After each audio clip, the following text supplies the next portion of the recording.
guys, Cass here. I haven't made a video in quite a while. I'm so sorry. I've just been massively busy. Things have been really hectic. Spring break was a couple of weeks ago. Then my sister's spring break was here. Then I had to go to my uncle's for a week, and I'm finally home. It's a Monday, so hopefully this video goes up on a Monday as well. Hopefully today, not next Monday or the Monday after. That would be weird. But anyways, I'm really kind of trying to calm things down, but things aren't going to get any calmer anytime sooner as I am moving, which I will explain a lot more to you guys in the next video I do. Hopefully the next video I do, or it'll be the video before this. I'm not sure which I'm going to upload first, but I'll be doing a vlog video because I haven't vlogged to you guys since like January, I think. It's been quite a while. And I know I look kind of meh right now and my room's a bit messy. I apologize. I am breaking out today. I don't have any of my makeup brushes with me. I left them at my sister's house, or at my mom's house. And so it's really difficult to do any makeup without makeup brushes, and I'm breaking out. So it's a pain in the butt, and I can't really put a whole lot of makeup over it for fear of making it worse, so I'm going to have to deal with my naturalness today. Like with most of my videos. Anyways, this is a products I regret buying video. I'm going to try to get into this quicker now. I did a products I regret buying hair video a few months ago, I believe it was. And now I want to do the makeup products I regret buying because I do have quite a few of these. Now, a little disclaimer at the beginning, these don't work for me. They may work for you. They didn't meet my expectations or something, just doesn't work out for me. So I'm going to start off with some face products. The first is a primer, and it is the NYC Smooth Skin Perfecting Primer in shade 684, which is just like this little white, creamy looking, shimmery thing. I don't know, it looks gross now because it kind of dried out. But I'm not a big fan of this. It didn't do much. It kind of broke me out a little bit, so I don't use it too often. It does have a lot of sparkle in it, though, so be warned, if you're not into that kind of thing, you will not like this. Moving on, also face product.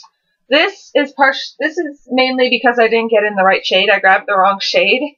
But this was on clearance, so I grabbed this for I think like $2. And it is the Milani Compact Makeup in Natural Tan, which is, you can tell, is much too dark for me, but it's even too dark to use as a contouring shade. Plus, it makes me look muddy, so I just can't use this.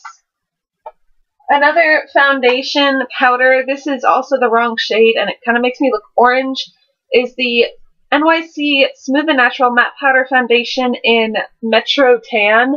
And as you can kind of see, it's a bit orange, and it just comes off really orange on my skin, and I can't use it for contouring. It's a really, I don't know, I don't like the texture of it all that much either. Whereas this one's pretty soft, whereas this one seemed to be kind of gritty. I don't like the texture of either of them too much. I do believe that's it for the face products. Actually, I have one more face product that doesn't really work as a face product. And it is from Sally Beauty Supply. It's the Sal & Joe's Bronzer Palette, and it looks like this little cute little packaging. And that is the bronzer.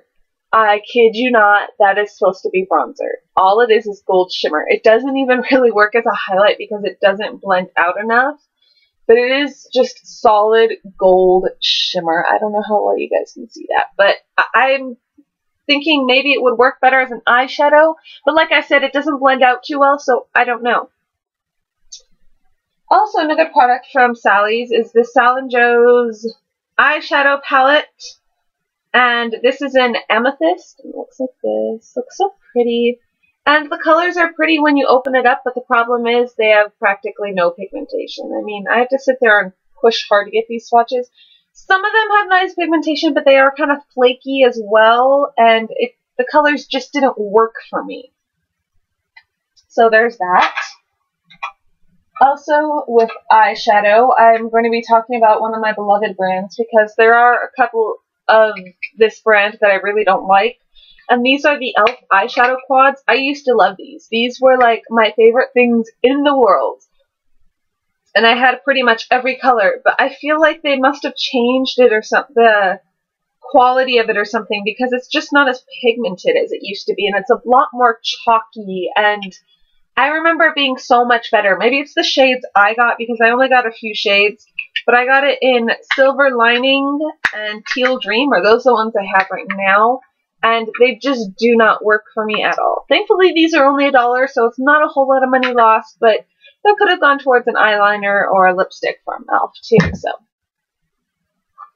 Almost done with the eyes here, guys. I have a couple of eyeshadow palettes to show you. The first one is this Giordano Colors eyeshadow palette, and this has absolutely no pigmentation whatsoever. I mean, I run my finger across it and I think it'd be smooth and have a whole lot of pigmentation. It has practically no pigmentation, and I don't know where that red came from. That wasn't there a minute ago. At least I don't think it was. So this, it was only $1 once again, so not a whole lot of harm done, but I could have gotten a Profusion palette for the same thing, and they have incredibly pigmented colors. I thought this would be kind of like another version of the Profusion palettes, but no, this has no pigmentation, whereas Profusion has a lot of pigmentation. Moving on, another eyeshadow palette I found lacking was the NYX Glitter Cream palettes. And they were good for the first couple of tries, although the glitter does stick to your face like glitter does. But the problem is, after you use it a couple times, all that's left is cream. There's not much glitter left. I haven't even used it that much. It gets dried out too easily, and it doesn't stick very easy on the top. It's just really difficult to work with, and I think I've got like 4 or 5 of these palettes, and I never use them. I used them a few times, like I used them for when I went to Raver Day at Disneyland, but I really haven't used them since. Moving on with the eyes, and I'm going to try to speed this up. This is the Aquaproof by L'Oreal Paris Cream Eyeshadow in the color, is it Lavender? No, Infinite Iris. And it's just a really pretty lavender color, and I thought it was so gorgeous until I swatched it, and I realized it has practically no pigmentation. It looks like it has pigmentation, but that's just the light reflecting off of it. It has no pigmentation whatsoever, and to get pigmentation I have to layer it, and it comes out streaky, and I just wish it had better pigmentation. Story of my life with most of these products, I just wish they had better pigmentation.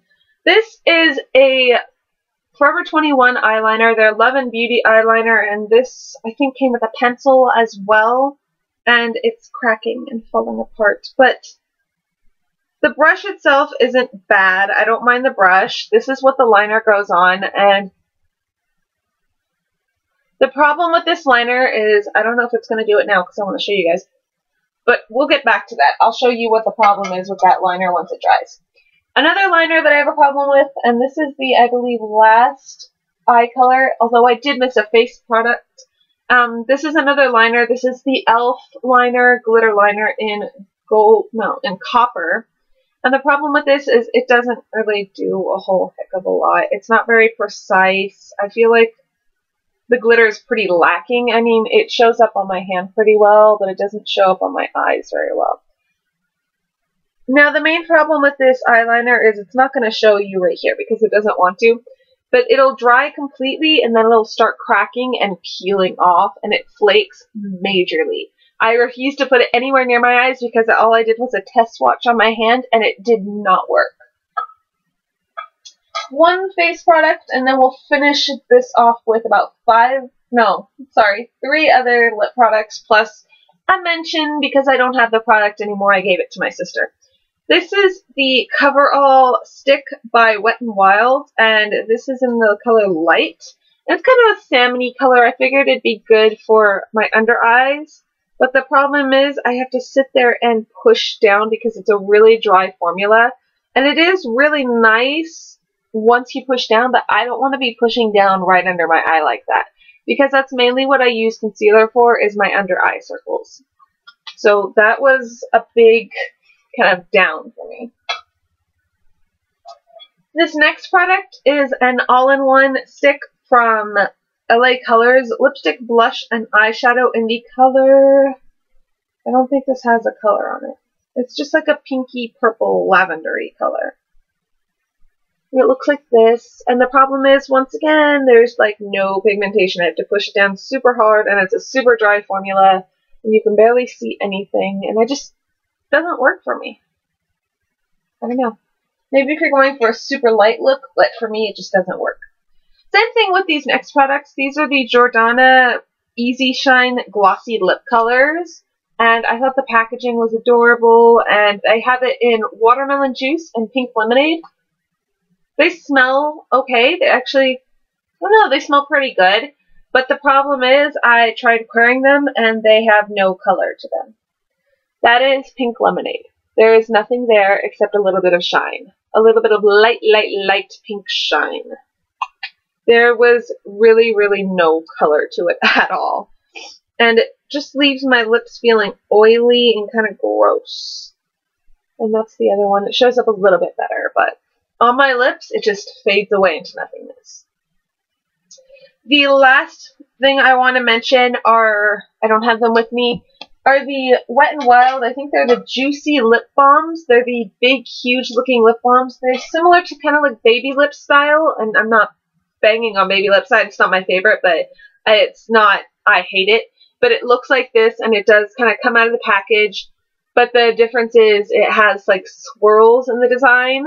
And I got 3 of those around November. I tried them out. Didn't like them very much. They just left my lips feeling very greasy, and the smell wasn't all that great, and I just didn't care for them too much at all. I will stick with the baby lips. They're a little bit pricier, but I think they're like only $1 pricier, and they're definitely worth it. And I'll also stick with my EOS. Those I love. So I hope you guys liked this video. I know I talked really fast throughout all of it, but I wanted to make sure I got through all of the products. If you have any questions about any of the products, just, shoot me a comment, and I will talk to you all later. Bye, guys! Oh, I also hope to be doing a kind of spring favorites video coming up soon. I don't know, maybe, hopefully, or get ready with me spring, summer. Depends on if I can get my makeup brushes back. I might not be able to get them back for another month and a half. Bye, guys.